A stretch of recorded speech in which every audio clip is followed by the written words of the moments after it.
स्वागत है आप सभी लोगों का मेरे चैनल साइंस टू टेक्नोलॉजी में। मैं अनुपम विपुल आप सभी लोगों का स्वागत करता हूं आज के शो साइंस थर्सडे में। आज हम लोग बात करेंगे एक्सियल फ्लक्स मोटर्स के बारे में। तो आइए समझते हैं।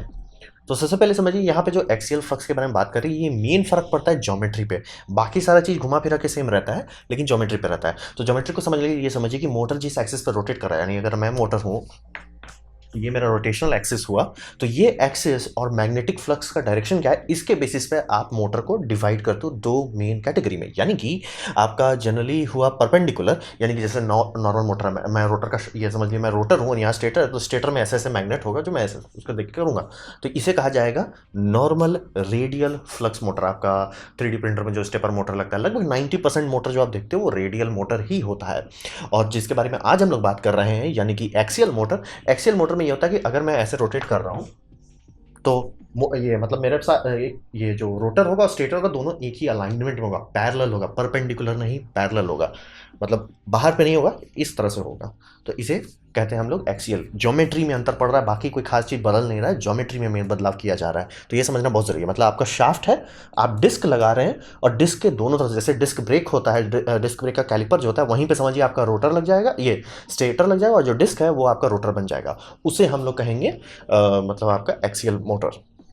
जनरली हम लोग रेडियल इस्तेमाल करते हैं हर चीज़ में। आपका जेट पम्प जो है, ये सब वो जनरली आपका सिंपल तौर पे देखिएगा तो रेडियल होता है। एक्सियल जो उसका समझिए मैग्नेटिक फ्लक्स का लाइन अगर आप ड्रॉ करेंगे तो वो पैरेलल हो जाएगा शाफ्ट के। आपका शाफ्ट है तो मैग्नेटिक फ्लक्स भी ऐसे ही होगा, ऐसे ऐसे अप डाउन नहीं होगा, परपेंडिकुलर नहीं होगा। ये समझना बेहद जरूरी है। तो ये पूरा खेला मेन है ज्योमेट्री चेंज का। तो अब बात करते हैं इसे बनाया कैसे जाता है। ये समझिए कि ये बहुत पहले से, मतलब जब से मोटर बनाया जा रहा है, यानी 1800 के लेट 1800 से अगर बात करें, तब से भी काफ़ी लोग इसको बना चुके थे। मास प्रोडक्शन उतना नहीं होता था इसका, क्योंकि उसमें कुछ वैसा खास बात नहीं था। तो और इसे कई बार सिंपल डिज़ाइन देखने के कारण काफ़ी बार कहा जाता है पैनकेक मोटर, क्योंकि काफ़ी चपटा जैसा मोटर रहता है। तो पैनकेक मोटर रहता है, और इसमें जनरली इस्तेमाल किया जाता है परमानेंट मैग्नेट। ज़रूरी नहीं है, कुछ कुछ केसेस में आप यूनिवर्सल मोटर जैसा बना सकते हैं, लेकिन जनरली आपको परमानेंट मैग्नेट मिलेगा। और रोटर और कॉइल्स होते हैं, जैसे सारे मोटर्स में होता है सिंपल। और ये जनरली आप बहुत सारे कन्फिग्रेशन में मिलता है। यानी सबसे सिंपल कन्फिग्रेशन का एक रोटर और एक कॉइल, यानी एक चीज़ है जो रोटेटिंग कर रहा है, एक चीज़ है जो स्टेटर के तौर पर बिहेव कर रहा है। आपका मैग्नेट है, ये स्टेटर है, घूम रहा है। ये सिंपल हो गया। लेकिन इससे बहुत ऊपर भी जाता है। जैसे कि अगर आपको चाहिए बहुत पावर चाहिए, बम बम पावर चाहिए, तो आप क्या करेंगे, मैग्नेट जो लगाएंगे, क्योंकि मैग्नेट का कोई भी फील्ड आप देखेंगे वो हमेशा होता है, मतलब ऐसे रहेगा, नॉर्थ और साउथ दोनों तरफ रहता है। तो दोनों तरफ आप ये कर देंगे कि हम कॉइल लगाते हैं, तो जो स्टेटर रहेगा, तो फायदा होगा कि आप डिस्क पे दोनों तरफ से एक्शन कर पा रहे हैं। बहुत ज़्यादा पावर बहुत कम वजन में आपको मिल पाएगा, क्योंकि एक्टिंग एरिया बहुत ज़्यादा। और ये चपटा बहुत बनाया जाता है, मतलब कुछ कुछ केसेस में ये इतना चपटा बना सकते हैं कि पीसीबी पे सीधा आपको मोटर बन जाए। बेरिंग आप कहाँ से लगाते हो वो आप पे है, लेकिन पीसीबी में सीधा सीधा बनाया जा सकता है, बहुत चपटा बना सकता है। और डिपेंडिंग आपका डिज़ाइन कैसा है, आप इसे आयरन या कोरलेस भी बना सकते हो। आयरनलेस और कोरलेस दोनों सेम ही होता है। मतलब जिसमें आप देख सकते हैं एक आपको नहीं चाहिए आर्मेचर जिसके ऊपर आपको कॉइल बांधनी करती, कॉइल वाइंडिंग की जरूरत नहीं पड़ेगी, सिर्फ कॉइल से भी काम चलाया जा सकता है। तो कुछ कुछ केसेस में उसके फ़ायदा होता है कि जैसे कि जहाँ पे आपको मोटर सस्ता बनाना है या ऐसा बनाना है जो आरपीएम बहुत ज़्यादा दे सके, तो वहाँ पे काफ़ी लोग इस्तेमाल करते हैं इसको। तो वही समझिए। और ये कॉन्फ़िगरेशन आप पे है। मतलब कुछ लोग एकदम सिंपल कहेंगे तो आपको एक डिस्क दिया जाएगा, एक स्टेटर दिया जाएगा। ज़्यादा पावर चाहेंगे तो आपको कहा जाएगा कि भैया एक रोटर लो, दो स्टेटर लो दोनों तरफ से। और उसके भी ऊपर आप जा सकते हैं कि स्टेटर बीच में हो, किसी कारण से मतलब आपको ऐसा ज़रूरत है स्टेटर बीच में हो, या आप 3-4 ठो भी लगा सकते हैं। मतलब काफ़ी सारे स्टैक करके आप बहुत लंबा मोटर बना सकते हैं जो बहुत ज़्यादा टॉर्क रखे। मैं बात कर रहा हूँ 500-600 हॉर्स पावर से ऊपर का टॉर्क रखे। तो यही इसका कंस्ट्रक्शन है, सिर्फ ज्योमेट्री बदल रही है, ज़्यादा कुछ हुआ नहीं हो रहा है, ज्योमेट्री बदलती जा रही है। तो अब बताते हैं ऐसा क्यों करें, जब मोटर की पूरी दुनिया में एक जैसे ज्योमेट्री इस्तेमाल होती है, फालतू का क्यों छेड़खानी करें। इसका फायदा होता है high power to weight ratio, यानी कि जनरली सबसे बेस्ट मोटर माना जाता है इंडक्शन मोटर को। कारण यह है कि अगर 3 फेज इंडक्शन मोटर लेते हैं तो उसमें आपको बहुत सारी बेनिफिट मिलती है। सबसे पहला बेनिफिट, कोई चीज़ नहीं उसमें घिसने वाला सिवाय बेरिंग का, और बेरिंग आप बदल सकते हैं। प्लस सेल्फ स्टार्टिंग है, यानी आपको तिगड़म करने की जरूरत नहीं कि ऐसे करके स्विच करो, ऐसे हुआ करो, नहीं नहीं, वो आराम से आप कनेक्शन लगाइए, वो सेल्फ स्टार्टिंग हो जाएगा। प्लस रोटेशन का डायरेक्शन भी आप बदल सकते हैं 2 फेज का, ये चेंज करके पोलैरिटी मतलब आप प्लग निकालिए, ऐसे उल्टेंगे, सीधे सीधे उसका रोटेशन जाएगा। यूरोप में 5 पिन वाले जो प्लग्स आते हैं जो कि इस्तेमाल किया जाता है मोटर, उसमें एक सेक्शन रहता है, उसको घुमाइए स्क्रू ड्राइवर से, आपका मोटर काउंटर क्लॉकवाइज घूमने लगेगा। तो समझ लीजिए कि वो बहुत बढ़िया मोटर है। साइड इफेक्ट लेकिन बहुत बड़ा होता है, इसीलिए आपके ड्रिल में कभी नहीं दिया जाता। ड्रिल में हमेशा यूनिवर्सल देते हैं, कारण वही है कि उसका मतलब डेंसिटी, पावर डेंसिटी ज़्यादा बेटर होता है। तो ये जो है सबसे हाईएस्ट है।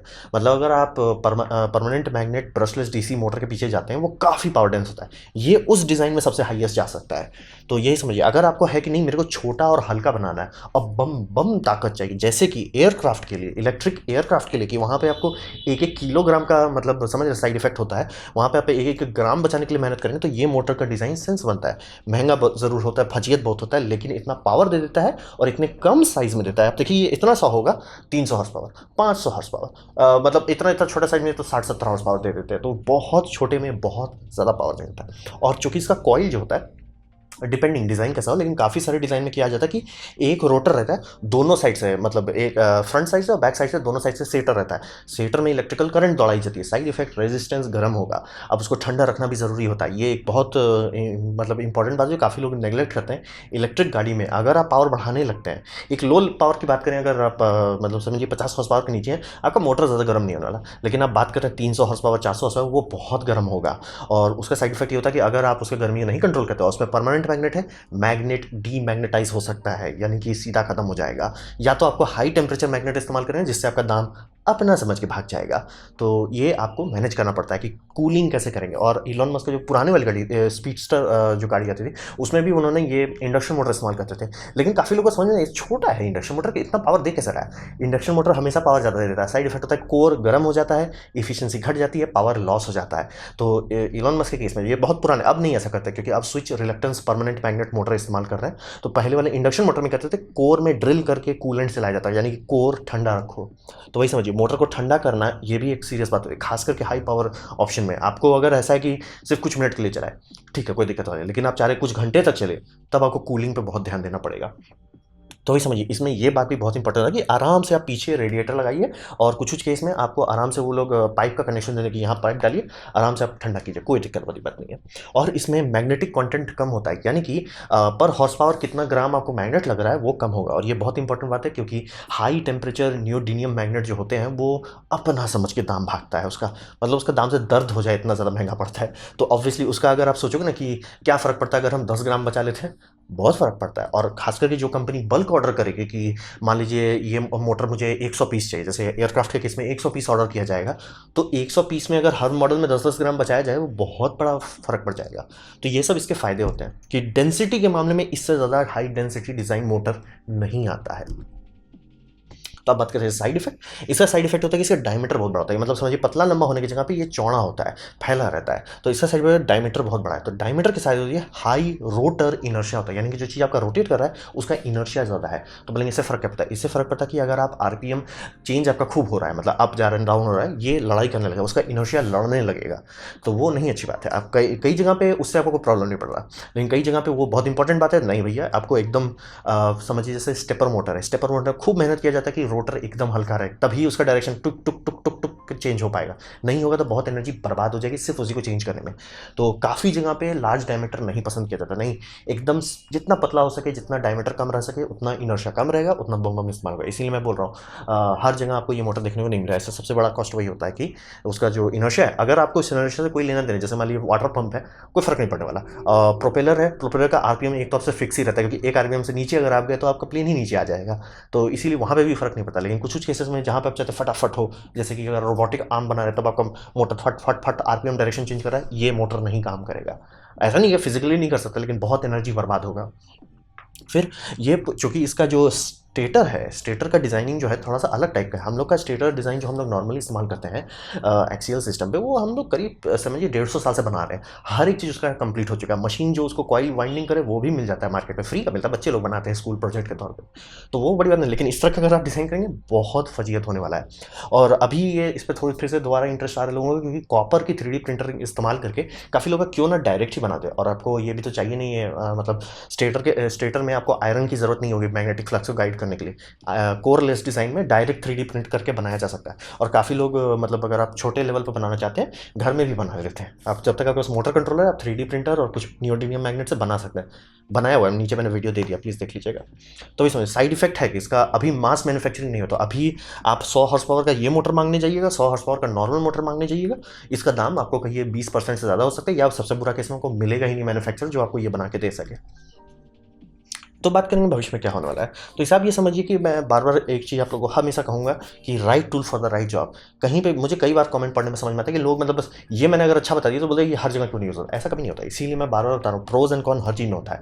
आपको क्या सूट कर रहा है, जैसे मैंने बताया एयरक्राफ्ट के लिए उनको 1-1 ग्राम वज़न कम रखना है। अगर आप बोलते हो मेरा मोटर 20% छोटा है, वो साफ-साफ बोलेंगे, चुपचाप से पैसा लो, हमको मोटर दो। Shut up and take my money. तो वो समझना बहुत ज़रूरी होता है। ये काफ़ी चीज़ के लिए सूट करता है जहाँ पे आपको बहुत हाई पावर डेंसिटी चाहिए। क्या ये महिंद्रा ईवो जैसा गाड़ी के लिए सूट करेगा? एकदम नहीं। लेकिन जैसे मान लीजिए कोई फरारी बनाना चाहता है इलेक्ट्रिक लेवल पे, तो ऑब्वियसली उसको सूट करेगा, तब वहाँ 1-1 ग्राम का कीमत फिर बढ़ जाता है। तो समझिए right tool for the right job.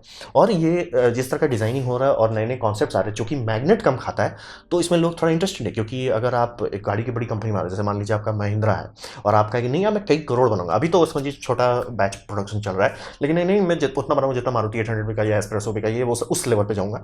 तो वहाँ पे आपको तो चाहिए खूब मैग्नेट। तो अगर आपका पर मोटर थोड़ा मैग्नेट बचाता है, आपका सप्लाई चेन थोड़ा स्टेबल हो जाएगा। तो वहाँ पे काफ़ी लोग इसमें सीरियसली इंटरेस्ट ले रहे हैं। लेकिन अभी का जो सबसे बड़ा लिमिटेशन है, बेटर मैन्युफैक्चरिंग इज़ नीडेड। अभी जो मैन्युफैक्चरिंग सिस्टम है वो समझिए जेन 1 पे है, हम लोग को जेन 4 और 5 चाहिए, तब जाके मास प्रोडक्शन किया जा सकता है। लैब में बनाना अलग बात होता है, 1-2 मतलब समझ रहे, लिटरली 100-150 मॉडल बनाना जो आप एयरक्राफ्ट को बेच सकें, वो बड़ी बात नहीं है। लेकिन आपको लाखों लाख पीस बनाए जो आपका समझिए जेट वाटर जेट पंप में बिकता है, करोड़ों पीस बिकता है, फिर आपका बीएलडीसी फैन आजकल कई लाख पीस बिकते हैं, वहाँ पे आप नहीं आ पाएंगे। अभी अभी वहाँ से थोड़ी दिल्ली दूर है। लेकिन हाई पावर एप्लीकेशन में इसके काफ़ी लोग इसको ले चुके हैं, इस्तेमाल करने लगे हैं और काफ़ी इंप्रेस भी हो रहा है, क्योंकि सोच रहे हैं मतलब हाई परफॉर्मेंस कार में आप किसी को बोलिए हम 20% आपका वजन कम कर देंगे, शांति से बोले चुपचाप से, हमको फर्क नहीं पड़ता कितना पैसा है, चुपचाप से हमको सामान दो। तो ये था मेरा प्रेजेंटेशन एक्सियल फ्लक्स मोटर के बारे में। उम्मीद करता हूँ आपको ये समझ में होगा ये ज्योमेट्रिकल तिगड़म क्या है। और अगर ऐसा रहा आपको कुछ सीखने को मिला, कुछ समझ में है, तो प्लीज़ मैं कहूँगा लाइक कर दीजिए, दोस्तों से शेयर कर दीजिए, इससे मेरा काफ़ी भला होगा।